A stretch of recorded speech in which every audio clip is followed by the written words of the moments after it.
السلام علیکم دوستو شام کی سرزمین ہمیشہ سے ہی قصے کہانیوں اور رازوں سے بھری رہی ہے، لیکن حالیہ جنگ کے بعد اور بشار الاسد کا گھناؤنا چہرہ سامنے آنے کے بعد ایسے راز آشکار ہو رہے ہیں کہ انسان سن کر دہل جاتا ہے۔ اسد حکومت جو دہائیوں تک طاقت کے نشے میں چور رہی، اس نے اپنے زوال کے خوف سے زمین کے نیچے ایک اور ہی دنیا بسا رکھی تھی۔ یہ زیر زمین سرنگیں ان کے اقتدار کا ایک خفیہ ہتھیار تھیں، لیکن جب شامی باغیوں نے ان سرنگوں کو دریافت کیا، یہ محض صرف ایک فرار کا راستہ ہی نہیں تھا، بلکہ رازوں کا ایک ایسا گھر تھا جس نے سب کو چونکا کر رکھ دیا۔ اب سوال یہ ہے کہ آخر ان سرنگوں میں ایسا کیا ملا کہ جس نے دنیا کی نظریں ان پر جما دیں؟ کیا یہاں پر صرف قیمتی اشیاء اور اسلحہ رکھا جاتا تھا؟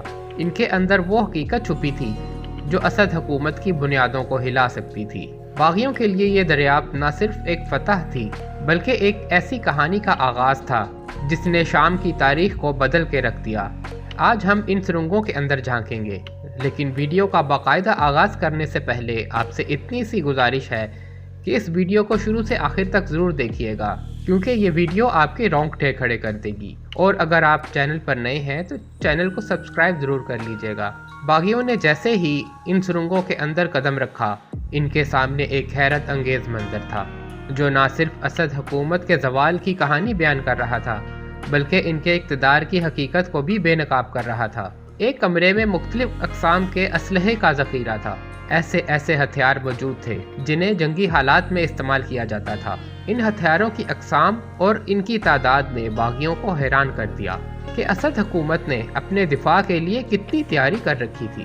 دوسرے کمرے میں قیمتی سامان رکھا ہوا تھا، جیسے سونے کے زیورات، مہنگی گھڑیاں اور کرنسی نوٹوں کے دتھے، اور یہ سب اس بات کا ثبوت تھا کہ اسد حکومت نے اپنی دولت کو یہاں پر چھپا رکھا تھا تاکہ زوال کی صورت میں اسے محفوظ رکھا جا سکے۔ ان سرنگوں میں ایک اور دلچسپ چیز وہ اشیاء تھیں جو ذاتی نوعیت کی تھیں۔ کچھ کمروں میں اسد خاندان کا ذاتی سامان بھی موجود تھا، جیسا کہ کپڑے، کتابیں اور حتیٰ کہ ان کے بچوں کے کھلونے بھی۔ یہ چیزیں ظاہر کرتی تھی کہ اسد حکومت نے نہ صرف فرار کا ہی نہیں، بلکہ مکمل زندگی گزارنے کا بندوبست کر رکھا تھا۔ باغیوں نے ایک کمرے میں قرآن کریم کے نسخے بھی دیکھے، جو اسد حکومت کی جانب سے ایک متنازع حکمت عملی کا پیش خیمہ ہو سکتے تھے، تاکہ مذہبی جذبات کا سہارا لے کر اپنی حمایت حاصل کی جا سکے۔ اس کے علاوہ ایک ایسا کمرہ بھی تھا جس میں مہنگے مشروبات اور سگار اور شراب رکھی گئی تھی، جو اسد حکومت کے عیش و عشرت اور شوق و ذوق کو ظاہر کرتا ہے۔ ان چیزوں کو دیکھ کر باغیوں نے محسوس کیا ان سرنگوں میں صرف خوف اور فرار کی کہانی نہیں چھپی، بلکہ طاقت، دولت اور لالچ کی ایک پوری تاریخ دفن تھی۔ سب سے حیران کن بات یہ تھی، ان سرنگوں کے دیواروں پر موجود کچھ ایسے نقش و نگار اور نشانات تھے جو ان کے خفیہ راستوں کی نشاندہی کر رہے تھے۔ ان دیواروں پر خفیہ پیغامات بھی درج تھے جو شاید اس حکومت کے اہلکاروں کو رہنمائی فراہم کرنے کے لیے دیے گئے تھے۔ باغیوں نے ان سرنگوں کو ایک ایک کر کے کھنگالا، اور ہر قدم پر ایک نئی حیرت ان کا انتظار کر رہی تھی۔ ایک کمرے میں باغیوں کو ایک بڑی میز ملی جس پر نقشے اور دستاویزات بکھرے ہوئے تھے۔ یہ دستاویزات ان خفیہ منصوبوں کا حصہ تھیں جن کے ذریعے اسد حکومت نے اپنے اقتدار کو بچانے کی کوشش کی تھی۔ ان نقشوں میں ان سرنگوں کے راستوں کی نشاندہی بھی موجود تھی، جو ظاہر کرتی تھی کہ یہ نیٹ ورک کتنا وسیع تھا۔ سرنگ کے اندر ہوا بے حد بھاری اور گھٹن زدہ تھی، لیکن باغیوں کے لیے یہ ایک اہم موقع تھا۔ ان سرنگوں نے نہ صرف اسد حکومت کی منصوبہ بندی کو بے نقاب کیا، بلکہ ان کے زوال کی ایک نئی تاریخ بھی رقم کر دی۔ ان کے اندر موجود ہر چیز، چاہے وہ ہتھیار ہوں، قیمتی سامان ہو یا ذاتی اشیاء، سب کچھ اسد حکومت کی حقیقت کو کھول کھول کر بیان کر رہا تھا۔ معزز دوستو، باغیوں نے مزید انکشاف کیا کہ سرنگ کا ایک حصہ ایسا بھی تھا جو کسی کار شو روم سے کم نہیں تھا۔ یہ بہت بڑا زیر زمین ہال تھا جہاں پر دنیا کی مہنگی ترین اور نایاب گاڑیاں موجود تھیں۔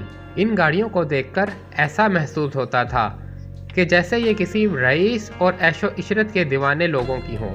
اس ہال میں موجود گاڑیاں کوئی عام گاڑیاں نہیں تھیں، بلکہ ان میں وہ گاڑیاں شامل تھیں جنہیں دنیا بھر میں شوقین لوگ اپنی دولت اور شوق کی علامت سمجھتے ہیں۔ باغیوں کو یہاں لگژری سپورٹس کاریں اور دنیا کی مہنگی ترین برانڈز کی گاڑیاں نظر آئیں، جیسے رولز رائس، لیمبورگینی اور میکلارن وغیرہ۔ ہر گاڑی کی چمک دھمک اس بات کا ثبوت دے رہی تھی کہ انہیں نہایت احتیاط اور محبت سے رکھا گیا تھا۔ ان گاڑیوں کی قیمتیں کروڑوں میں تھیں، اور کچھ گاڑیاں تو اتنی نایاب تھیں کہ ان کا دنیا میں کہیں اور نعم البدل موجود نہیں تھا۔ یہ منظر اس بات کی گواہی دے رہا تھا کہ اسد حکومت نے اپنے دور میں کس قدر عیش و عشرت کا مظاہرہ کیا تھا۔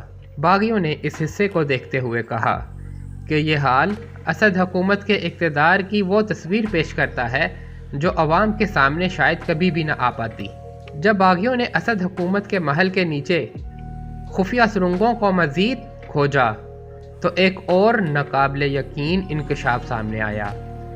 ان سرنگوں کے اندر ایسی دولت چھپی ہوئی تھی جو کسی زمانے میں شاید خوابوں جیسی لگتی ہوگی۔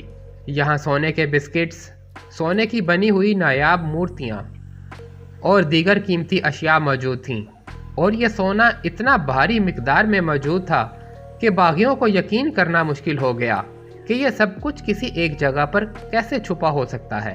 یہ خزانہ اس قدر زیادہ تھا کہ اگر اس کی مالیت کا تخمینہ لگایا جائے تو شاید یہ پورے پاکستان جیسے ملک کے قرضے کو بآسانی اتارنے کے لیے کافی تھا۔ سونے کے یہ بسکٹ انتہائی نفاست کے ساتھ ڈھالے گئے تھے، اور ان پر مختلف نشانات اور علامات بنی ہوئی تھیں جو ممکنہ طور پر اسد حکومت کی طاقت اور شاہی ورثے کی نمائندگی کر رہے تھے۔ ان مورتیوں اور ان قیمتی اشیاء کی تاریخ یہ بتاتی ہے کہ شاید یہ کسی پرانے نایاب خزانے کا حصہ ہو سکتی ہیں، جو یا تو لوٹ کے مال سے جمع کی گئیں یا پھر تاریخی ورثے کو چھین کر یہاں محفوظ کر لیا گیا۔ دوستو، یہ کہنا غلط نہیں ہوگا کہ یہ خزانہ دور حاضر کا ایک جدید خزانہ کہلانے کے لائق ہے۔ اس خزانے کا وجود اس بات کی نشاندہی کرتا ہے کہ اسد حکومت نہ صرف ظلم کے ذریعے اقتدار کو قابو رکھنے کی کوشش کر رہی تھی، بلکہ انہوں نے اپنی دولت کو چھپانے کے لیے بھی ہر ممکن اقدام کیا تھا۔ یہ سونا اور دیگر قیمتی اشیاء اس بات کی گواہ ہیں کہ حکومت کی ترجیحات عوام کی فلاح کی بجائے اپنی ذاتی دولت اور ذاتی عیش و عشرت کی حفاظت میں تھی۔ یہ سونا اسد حکومت کے اس طرز زندگی کی عکاسی کرتا ہے جو عوام کی غربت کے بالکل برعکس تھا۔ عوام بھوک اور خوف کے سائے میں جی رہے تھے، جبکہ حکومت نے اپنی دولت کو زمین کے نیچے دفن کر کے ایک نئی کہانی لکھ دی۔ دوستو، یہ تھی آج کی ہماری ویڈیو، جو پاکستان کی حکومت سے کافی مشابہت رکھتی ہے کہ پاکستانی عوام غربت کی چکی میں پس رہی ہے اور اس کے حکمران عیاشی کر رہے ہیں۔ آپ کا اس بارے میں کیا خیال ہے؟ کمنٹ باکس میں ضرور بتائیے گا۔ ملتے ہیں اگلی ویڈیو میں۔ چینل کو سبسکرائب کرنا مت بھولیے گا۔ اللہ حافظ۔